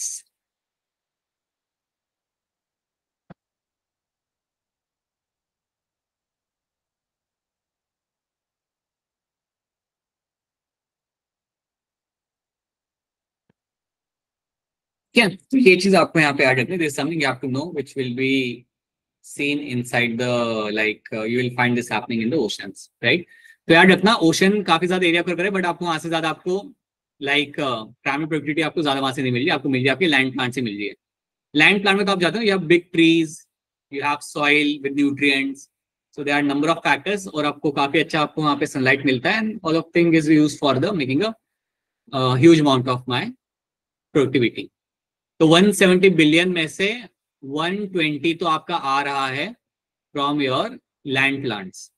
ठीक है, बाकी 50 बिलियन आपका आ रहा है एक्वेटिक प्लांट से, मतलब हाँ एक्वेटिक सिस्टम से, जिसमें भी मेनली आपको ओशन इन्वॉल्व होगा। ठीक है, सो फैक्टर्स अफेक्टिंग प्राइमरी प्रोडक्टिविटी क्या क्या हो सकते हैं? वो प्लांट स्पीशीज इमिटिंग अ पर्टिकुलर एरिया, कौन से टाइप के प्लांट्स है, एनवायरमेंटल फैक्टर आपके वहाँ पे क्या है, न्यूट्रिएंट्स है भी या नहीं। सिंपल सी बात है बेटा, अगर सॉइल में न्यूट्रिएंट ही नहीं होगा तो वहाँ पे प्रोडक्टिविटी आपको मिलेगी नहीं। अब मुझे एक बात बताओ सोच के, आपके सामने डेजर्ट है, आपके सामने ग्रासलैंड है, कहाँ पे प्रोडक्टिविटी ज्यादा होगी? Grassland. Grassland will have more productivity, simple सी बात है। अब ग्रासलैंड में इसलिए ज्यादा है because you have good amount of soil over there, soil है वहाँ पे अच्छी वाली, इसलिए आपके यहाँ पे प्लांट्स ग्रो करेंगे। सनलाइट आपकी काफी अच्छी है, टेम्परेचर मॉडरेट है वहाँ पे, वाटर आपको वहाँ पे मिल जाएगा। डेजर्ट में ना आपके पास सॉइल है वैसी जैसे आपको चाहिए, ना ही पानी है वहाँ पे, सो यू हैव लेस प्रोडक्टिविटी। तो ये सब आपको देखना पड़ता है। Photosynthetic capacity of the plants, ये भी मैटर करता है। कुछ प्लांट की कैपेसिटी ज्यादा होती है, कुछ की कम होती है। जैसे आपने बचपन में पढ़ा होगा, एक प्लांट्स होते हैं जिन्हें हम कहते हैं C4 प्लांट्स। बचपन तो मैं ऐसे बोल रहा हूँ जैसे चौथी कक्षा में आपने पढ़ा होगा।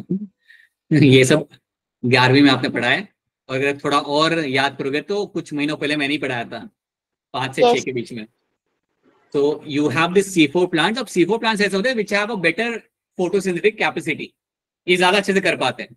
सो अगर आपको C4 प्लांट्स अगर मिल जाए एक एरिया के अंदर ज्यादा, then you will have ultimately उस एरिया की जो प्रोडक्टिविटी होगी वो ज्यादा होगी। So that is also you should understand. तो याद रखना, यहाँ पे आपको समझना ये कि प्राइमरी प्रोडक्टिविटी कई सारे फैक्टर पे डिपेंड करती है, कि प्लांट कौन से है उस एरिया में, एनवायरमेंट कैसा है, सॉइल कैसा है, और प्लांट की कैपेसिटी कैसी है फोटोसिंथेसिस करने की। So these are the factor you should take into account. चलिए अब कॉन्सेप्ट टेस्ट करते हैं आपका, देखते हैं आपको इसमें से आ रहा है नहीं आ रहा। Which of the following is the largest producer of biomass? इनमें से कौन सा होगा largest producer of biomass? Hand raise करेंगे आप लोग यहाँ पे।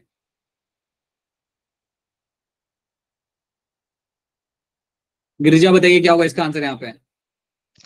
Sir option D. Option D. Janvi क्या लग रहा है आपको यहाँ पे? Sir option D. Option D आपको लग रहा है यहाँ पे? देखें, बिल्कुल सही आपका आंसर, यहाँ पे सही आंसर है। Forestry and crops and distributives are the one which is going to be having a high amount of biomass over here, बिल्कुल सही। चलिए अब हम यहाँ पे दो नए टर्म सीखते हैं, what is my GPP and what is my NPP. तो देखते हैं हम इस टर्म को यहाँ पे सीखते हैं। So let's talk about my GBP first.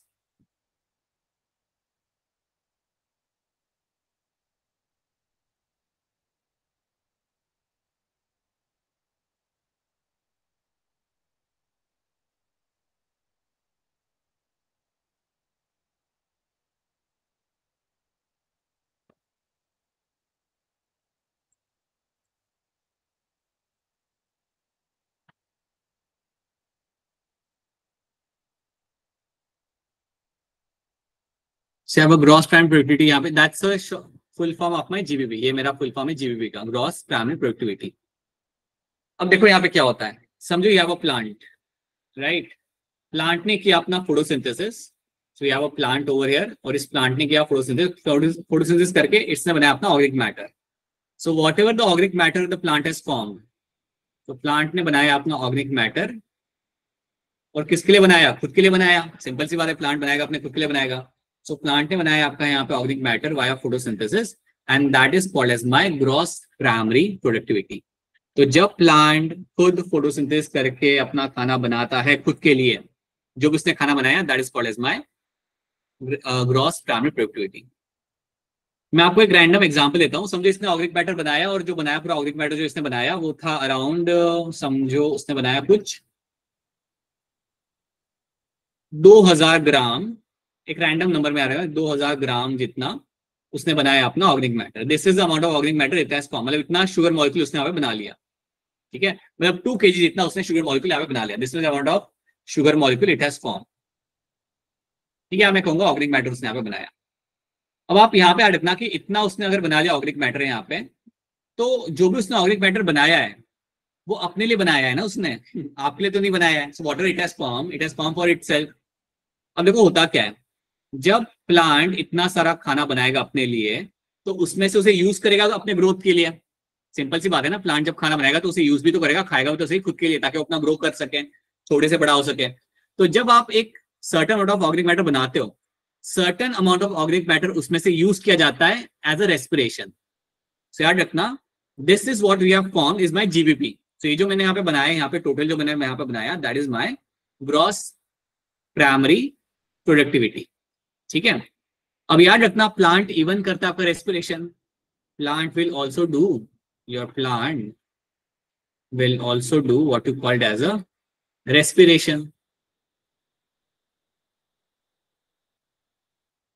Respiration मतलब क्या पता है, आपने पढ़ा था, we do something like your, मतलब आप ऐसे याद रखना कि हम ग्लूकोज को ब्रेक डाउन करते हैं, याद है हमने किया था, ग्लाइकोलाइसिस Yes, किया sir. था, क्रेब्स साइकिल किया था। Yes, sir. रेस्पिरेशन आप बेसिकली क्या कर रहे हो, आप ग्लूकोज को ब्रेक डाउन कर रहे हो, या ब्रेकिंग डाउन द ग्लूकोज। तो ग्लूकोज को आप करते हो यहाँ पे ब्रेक डाउन। अब ब्रेक डाउन आप क्यों करो, ताकि आप एनर्जी निकाल सको। सवाल ये कि आप एनर्जी निकाल क्यों रहे हो, आप एनर्जी इसलिए निकाल रहे हो ताकि आप अपनी ग्रोथ करा सको। इन एनर्जी मॉलिक्यूल की वजह से ही तो अपना प्लांट अपना ग्रो कर पाएगा, अपना लेंथ बढ़ा पाएगा, फ्रूट बना पाएगा, लीफ बना पाएगा, right, that is what it will do. तो इसको हम बोलते हैं यहाँ पे एज अ रेस्पिरेशन। तो रेस्पिरेशन करने का मतलब ये है कि आप प्लांट अपने फायदे के लिए अपनी चीजों को इस्तेमाल कर रहा है, ठीक है। अब रेस्पिरेशन करने के बाद जो ऑर्गेनिक मैटर रह गया, रेस्पिरेशन करने के बाद जो ऑर्गेनिक मैटर आप वहां पे रह गया, उसको हम बोलते हैं वहां पे as a net primary productivity. उसको हम बोलते हैं यहाँ पे as a net primary productivity. So NPP is equal to क्या होता है बेसिकली, जीपीपी माइनस रेस्पिरेशन, ठीक है। तो ये बात आपको याद रखनी है कि net primary productivity, NPP stand for my net primary productivity. इसको हम कहते हैं यहाँ पे as a net primary productivity.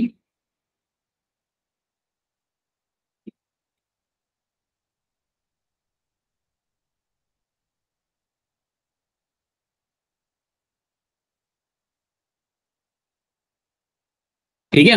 और ये एनपीपी इज इक्वल टू क्या कर, अगर आपसे पूछे कि एनपीपी क्या होता है तो आपका आंसर यहाँ पे होगा GPP minus respiration. So gross primary productivity minus respiration will give you the NPP, ठीक है। और एनपीपी वो होता है जो प्लांट के पास रहता है, मतलब अपना रेस्पिरेशन करने के बाद जो उसके अंदर वो स्टोर करके रखता है ना, जो रह जाता है उसके अलावा, that is called as my NPP. अब सिंपल सी बात है बेटा, ये एनपीपी जो होता है ना, ये हम लोग को मिलेगा। ये एनपीपी वो होता है जो हम लोग कंज्यूम करते हैं। जब हम लोग पालक को खा रहे होते हैं तो we are actually getting this NPP वाली चीज हम वहां पे ले रहे होते हैं। ओके, तो अगर मेरा 2000 मेरा है यहाँ पे जीपीपी, राइट, उसमें से 500 ग्राम उसने यूज कर लिया, उसमें से उसने 500 ग्राम यहाँ पे यूज कर लिया फॉर योर रेस्पिरेशन, उसने यूज कर लिया फॉर द रेस्पिरेशन, तो आपका एनपीपी कितना हो गया यहाँ पे 1500, right. So net primary productivity जो आपके यहाँ पे रहेगी that is become my 1500, 2000 is my GBP, 500 is my respiration, जो रहेगी आपका यहाँ पे दैट्स माय एनपीपी। क्या ये वाली बात आपको यहाँ पे समझ आ रही है? Are this two terms clear to all of you? क्या दो टर्म आपको यहाँ पे समझ आ रहे हैं? सर अगर समझ नहीं आ रहे देन पूछ लो, अगर कोई चीज यहाँ पे क्लियर नहीं है देन प्लीज पूछ लो। ऐसा नहीं कि बोलना नहीं आप लोगों ने। इसने चैट में कुछ लिखा है क्या? Dear squirrel, rabbit, pig, Assam. Okay sir, Andaman Nicobar में भी होता है। हाँ बेटा बिल्कुल, अंडमान निकोबार में भी आपको ट्रॉपिकल रेनफॉरेस्ट आपको मिल जाता है। बहुत बढ़िया, तो ये हमने यहाँ पे देख लिया। सो लेट्स सी यहाँ पे क्या लिखा हुआ है। सो प्रोडक्टिविटी को हम यहाँ पे दो बार डिवाइड करते हैं, NPP and your GBP, right. Now gross primary productivity आपका यहाँ पे क्या है? Rate of production of organic matter during the photosynthesis. Rate of production of organic matter during photosynthesis is called as my gross primary productivity. Okay, तो जो भी आप यहाँ पे खाना बना रहे हो total, that is my gross primary productivity. Net primary productivity आपके यहाँ पे क्या होगा? When a considerable amount of GPP is utilized by plant for respiration. जो भी आपने बनाया था उसमें से थोड़ा यूज करोगे फॉर योर रेस्पिरेशन के लिए, the remaining is termed as my net primary productivity. ठीक है, so GPP minus respiration is going to give you the net primary productivity over here. I hope ये बातें आपको यहाँ पे समझ आ रही है। तो इसका कॉन्सेप्ट टेस्ट देख के देख लेते हैं हम आपसे। Which of the following type of productivity counts the total fixation of energy by photosynthesis? सवाल को एक बार फिर यहाँ पे देख लो। Which of the following type of productivity counts the total fixation of energy by photosynthesis? So now you have this option over here. So बताइए hand raise करके कि इसका आंसर यहाँ पे क्या बन के आ जाएगा। चलो देखते हैं। सिद्रा क्या लग रहा है इसका आंसर? डी। काजल क्या लग रहा है? रोशनी लग रहा। पल्लवी आपको क्या लग रहा है? Sir option D. एंड रानी आपको क्या लग रहा है? Sir option D. चलिए देखते हैं। यस, जीपीपी आपका यहाँ पे बिल्कुल सही आंसर है। So gross primary productivity which is a measure of total fixation of energy by means of photosynthesis. जो भी आप टोटल फिक्स आप यहाँ पे आप कर रहे हो उसको हम बोलते हैं यहाँ पे as a gross primary productivity.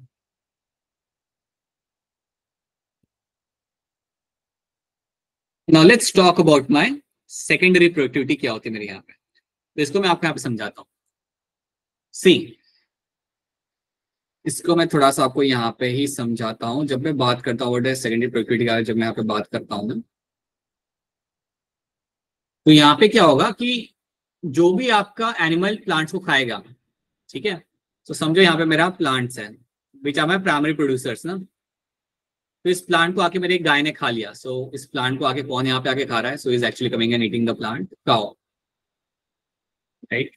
So cow ने आके इसको खा लिया, तो बेसिकली एक हर्बीवोर ने आके इस प्लांट को खा लिया। सो जब एक गाय ने आके उस प्लांट को खाया तो गाय ने प्लांट को खाया, उसे डाइजेस्ट किया और उसमें से बनाया ऑर्गेनिक मैटर। सो जब गाय के अंदर ऑर्गेनिक मैटर बना, अब सिंपल सी बात है बेटा, जब गाय खाएगी प्लांट को या कोई काउ या कोई हर्बीवोर आके प्लांट को खाएगा तो उसके अंदर अब बनेगा organic matter. So now this cow will be having the organic matter. So the organic matter you find in the consumer. So organic matter, इसमें आपको बनते हैं, आपको मिल गया। So organic matter which is formed in consumer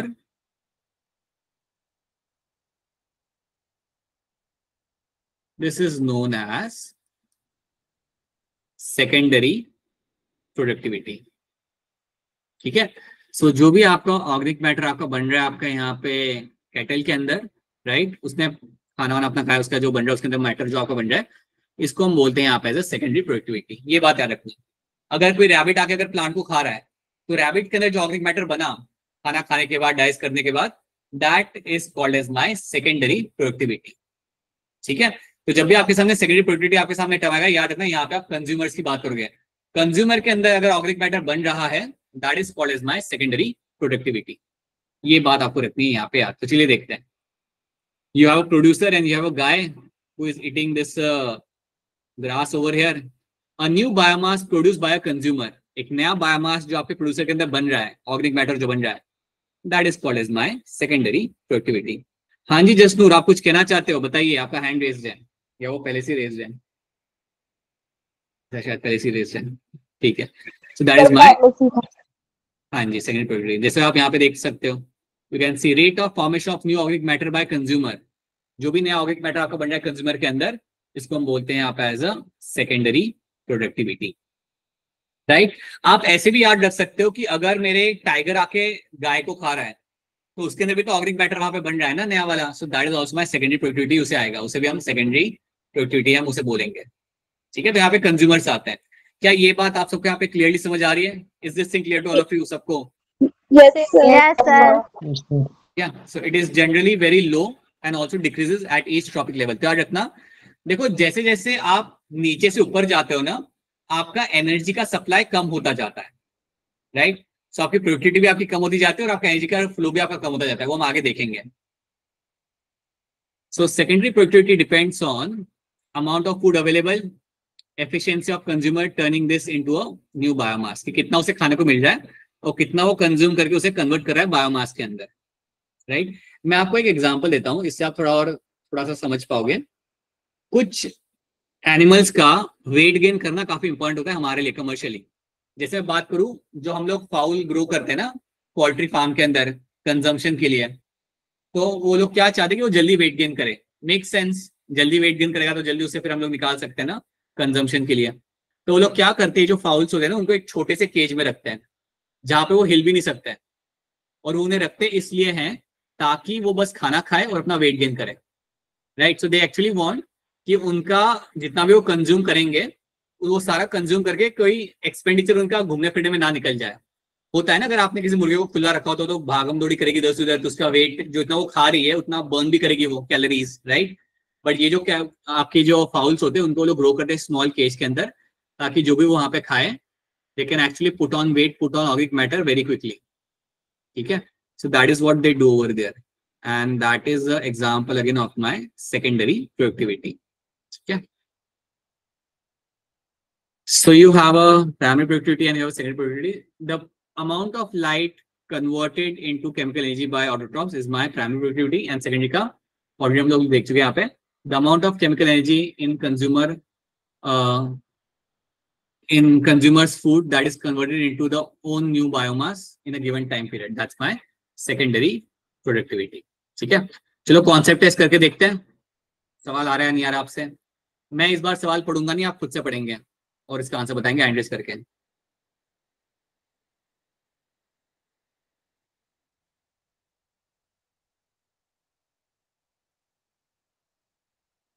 बताइए बताइए दीक्षा, बताइए क्या होगा इसका आंसर यहाँ पे? Option A. अनिरुद्ध क्या लग रहा है? Sir option A. Right, option A बनेगा यहाँ पे करेक्ट आंसर, राइट। बड़े आसान सवाल है, बट यस ये आसान सवाल ही आपका बिल्ड करेंगे, कॉम्प्लेक्स सवाल सॉल्व करने में हेल्प करेंगे आपकी। तो यहाँ तक की समरी हम यहाँ पे देख लेते, these are the things we have done, ठीक है। तो ये सब चीजें हमने यहाँ पे कवर किए, these are the few things we have understood. ये एक बार आप अपने एंड से भी आप एक बार देख सकते हो, पढ़ सकते हो, these are the thing we have covered in this, right. Reference के लिए आप एनसीईआरटी के क्वेश्चन 9 और 6 भी आप कर सकते हो खुद के साइड से। अब हम बात करते हैं हमारे यहाँ पे डीकम्पोजिशन के बारे में। So let's talk about something like my decomposition. थोड़ा सा डिस्कस करते हैं, टाइम हमारे पास ज्यादा है नहीं, थोड़ा सा डिस्कस करके आपको मैं रिलीज करता हूँ। हाँ जी गिरिजा बताइए, आपका कुछ सवाल है, आपने हैंड रेज किया हुआ है, बताइए। अच्छा पहले से कहा है क्या? अच्छा अच्छा अच्छा। अरे Girija you are from Orissa ना, you must have been to coastal area. कभी गए आप कोस्टल एरिया पे? यस सर, मेरा होम टाउन ही उधर है। क्या नाम है बेटा आपके होम टाउन का? सर गंजाम डिस्ट्रिक्ट बरहमपुर, उसी के पास okay Gopalpur okay, sea beach है और सोनपुर सी बीच भी, और एक टॉर्टोइज का बीच है। मतलब वहाँ पे बहुत सारे टॉर्टोइज आते हैं वहाँ पे अंडे देने के लिए। हाँ हाँ हाँ हाँ, लेट मी गेस, ऋषिकुलिया, ऋषिकुलिया नाम है क्या उसका? Yes sir. या ऋषिकुलिया के वहां पे, और एक गरी माता करके है शायद, मैं जितना मुझे याद आता है, एक गरी माता करके एक बीच है वहां पे, एक ऋषिकुलिया है। और जैसे कि हमें बता रही है यहाँ पे गिरिजा, वहां पे जो टर्टल्स की वो बात कर रहे हैं वो सी टर्टल्स होते हैं, और उनका नाम होता है आपका ओलिविड्री टर्टल्स। यस सर, मतलब काफी बड़े बड़े होते हाँ, काफी बड़े बड़े टर्टल्स आते हैं। ओलिविड्री टर्टल्स जो होते हैं वहां पे आते हैं अपना एग ले करने के लिए। और ये टर्टल्स आपके आना चालू करते हैं नवंबर के साइड से, नवंबर से आना चालू करते हैं और फरवरी तक आते हैं बीच की तरफ। They will come to the coastline, they will lay their eggs, और बहुत सारे लाइक थाउजेंड्स के नंबर में आते हैं।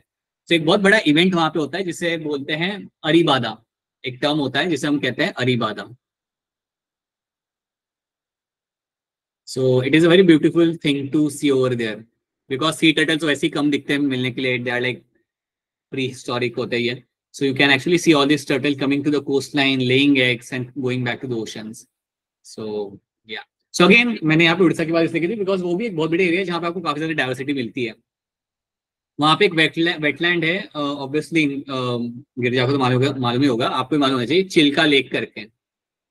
यस सर, चिलिका लेक है, उधर माइग्रेटरी हाँ बर्ड्स आते हैं हर साल। हाँ, हर साल वहाँ पे माइग्रेटरी बर्ड्स आते हैं। It is a wetland, it is also area जहाँ पे फ्रेश वाटर और मराइन वाटर मिक्स हो रहा होता है। So you get to see migratory birds, you get to see crocodiles, freshwater, marine, dolphins आपको वहाँ पे दिखती है, कुछ rare dolphins आपको वहाँ पे दिख जाती है। So these are like very interesting places. So Odisha is one of the a place where you have a diversity of wildlife and plants you get to see. So yeah, that's also one thing. You all should know all those things. ठीक है? All right. Sir अगर आप मतलब train में travel करेंगे वहां तक, मतलब अभी मैं राउरकेला में हूँ तो राउरकेला से वहां पर जाने के लिए आते रहते हैं बहुत सारे प्लेसेस, चिलिका भी वहां पे आता है, तो आप बहुत क्लोजली देख सकते हैं उधर।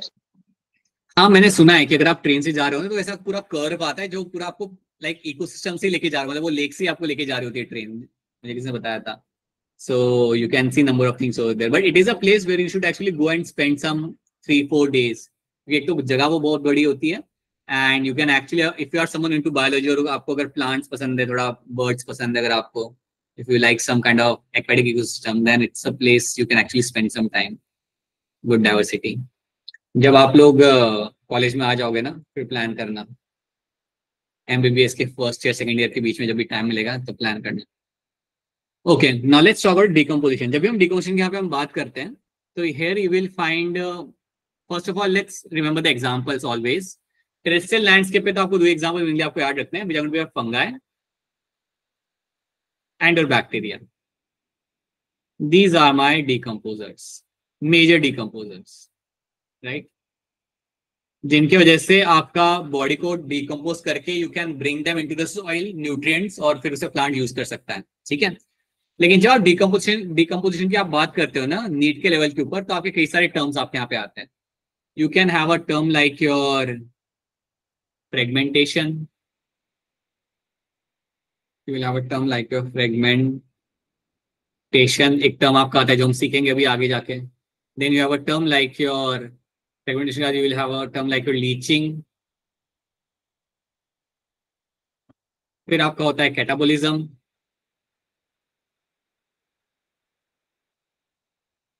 and then you will have something like your humification, humus formation, humification। और उसके बाद जो चौथी चीज आपके यहाँ पे आ रही होती है वो आपके यहाँ पे mineralisation.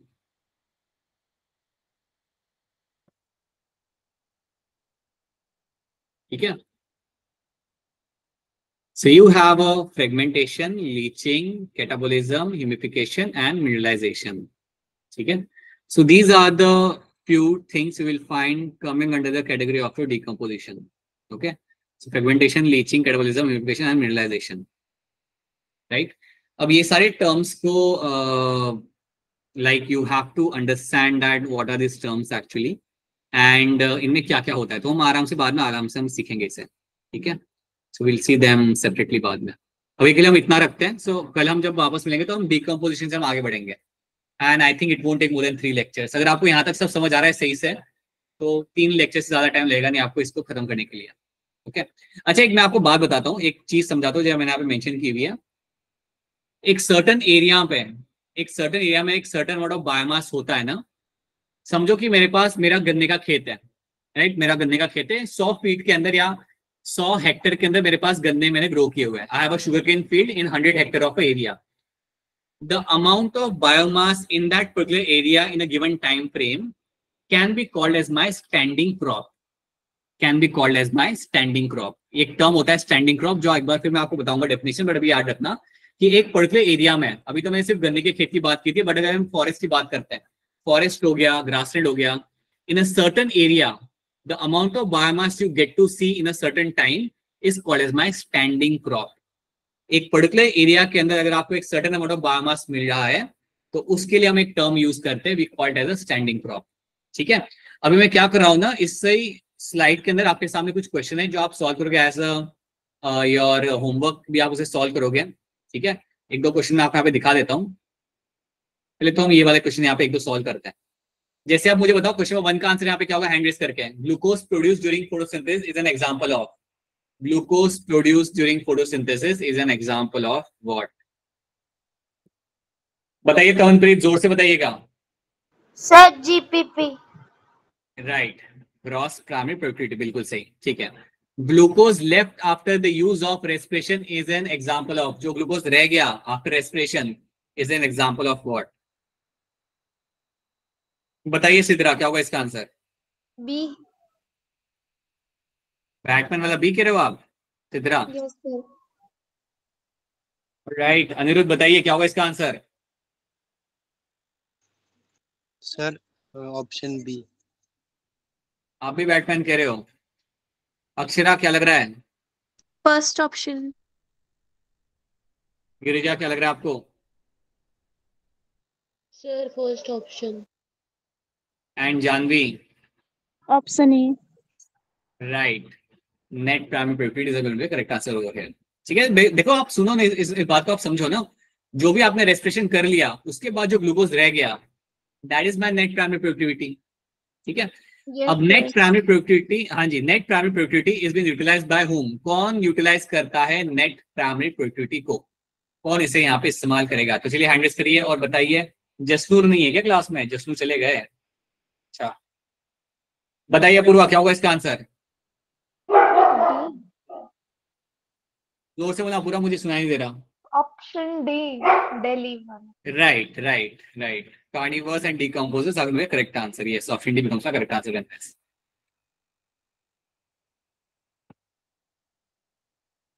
These are the things you have to know in this. ये भी कर लो, एक और क्वेश्चन, दो ही क्वेश्चन है, कर लो फटाफट, एक ही क्वेश्चन चलो कर लो। An energy source derived from organic matter such as an animal or plant matter. एक energy source derived from organic matter such as animal or plant matter, ये आपका क्या हो जाएगा? बताइए मोनिका। Solar energy. सी लग रहा है आपको यहाँ पे? ठीक है, और कौन बताएगा इसका? दीक्षा बताइए। Option C. ठीक है, दीक्षा 5 भी बता दो यहाँ पे। Factors affecting primary productivity includes what? Option D. Right, ठीक है, so these are going to be correct answer over here. ठीक है, ये सारे मेरे यहाँ पे करेक्ट आंसर हो जाता है। Okay, so that is something we have done, ये हमने यहाँ पे कर लिया। कल हम वापस मिलेंगे और इस चैप्टर को आगे बढ़ाएंगे। और इसके पीछे कुछ मैंने आपको क्वेश्चन ला के रखे, दिस इज योर होमवर्क।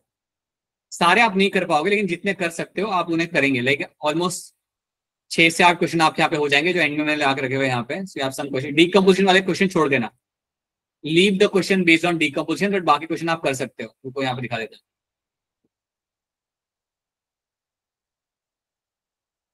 यहाँ से ये जो क्वेश्चन है ना आपके, you can do this question, forget the question which belong to decomposition, but बाकी क्वेश्चन आप सॉल्व कर सकते हो। तो ये आपका होमवर्क है। ठीक है, तो असाइनमेंट के अंदर ही आपके स्लाइड के अंदर ही आपको होमवर्क मिल जाए। कर लोगे क्वेश्चन खुद से? Yes yes sir. Yes sir. कोई तो था जो नो बोले। ऑलराइट, ठीक है, so that is something you have to do. Alright, ठीक है, लेट्स रैप दिस अप। इसको हम रैप करते हैं हम यहाँ पे, वापस हम मिलेंगे कल। बोलो बोलो तनप्रीत, क्या हो गया? सर स्क्रीन मत वो करना सर, वो वाला क्वेश्चन नहीं समझ आया था। जो आपके प्राइमरी प्रोडक्टिविटी के बाद एक कॉन्सेप्ट टेस्ट था ना, उसमें जो क्वेश्चन था।